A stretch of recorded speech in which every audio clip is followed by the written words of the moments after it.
Sino nga ba ang babaeng ito na sinasabing girl best friend ng fiancé ni Andy Eigenman na si Filmar Alipayo? Panoorin ang video hanggang sa huli at sabay nating kilalanin ang tunay na pagkatao ng dayuhan mula sa United Kingdom na umano'y dahilan ng problema sa relasyon ng magpartner.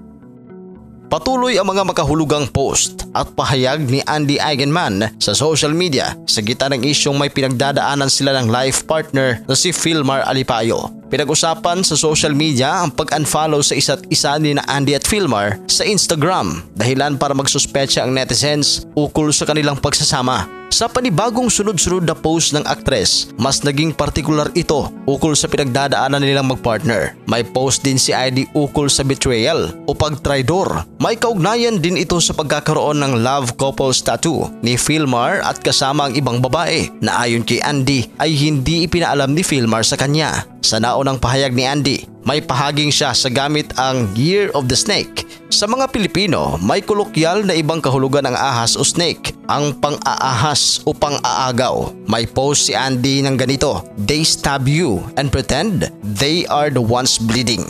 Umaga ng Sabado nagising daw si Andy at nakita ang sobrang dami ng mga mensahe sa kanya. Dito na siya nagpaliwanag. May patukoy ito sa naunang IG post ni Andy nang pagtatanong niya sa artificial intelligence online app na ChatGPT ukol sa kahulugan ng pagpapalagay ng matching tattoo ng kanyang partner at kaibigan nitong babae. Sa kalakip na screenshot, nakasaad dito ang inquiry ni Andy sa ChatGPT. Ang tanong ni Andy, kaduda-duda ba kung imbitahan ng isang babaeng kaibigan ng iyong partner na magpalagay ng love couples tattoo nang hindi ka kinukonsulta? At sagot dito ng ChatGPT, kaduda-duda ang aktong ito or raise some red flags. Sinabi rin ng AI app na something so personal ang ginawa ng partner ni Andy at ng kaibigang babae. Dagdag pa ng ChatGPT, sa ganitong sitwasyon ay dapat daw pag-usapan ng magpartner at kanilang kaibigan para maunawaan ang kanilang perspective kung bakit nila ito ginawa. Pero ang tanong ngayon, sino nga ba ang babaeng ito?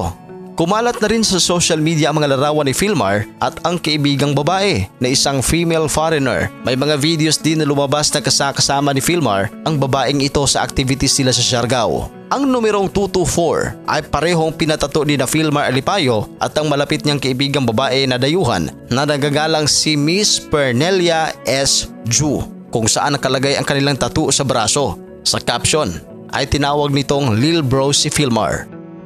At base sa ating research, lumalabas na ang ibig palang sabihin ng 224 ay today, tomorrow, forever.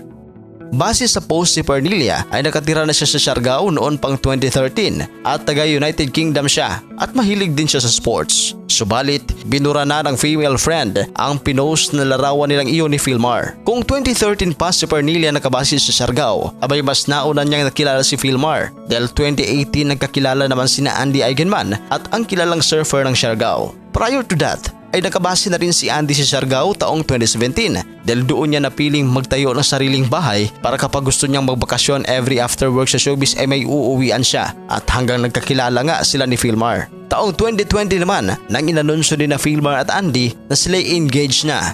Pero taong 2024 ay may nilabas ng video ang dating aktres na may ibang kasamang babae, ang tatay ng 2 anak, pero hindi niya ginawang big deal ito at ang sabi lang niya ay pwede namang lumabas ang fiancé niya na iba ang kasama. Marahil ay napapadalas na nga ang pagsasama ni na Filmar at ang kaibigan dayuhan na si Pernelia since pareho silang into sports at may mga nakita rin kaming video na nagwo-workout sila kasamang ibang kaibigan. At ang pagpapalagay ng identical tattoo ang hindi na pinalampas ni Andy Eigenman.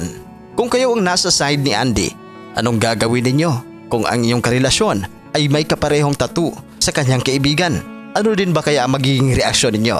Well, pag-usapan natin yan sa ating comment section. Kaya mag-comment lang. At sa mga hindi pa nakapag-subscribe, huwag niyong kalimutan na mag-subscribe sa Showbiz Caster.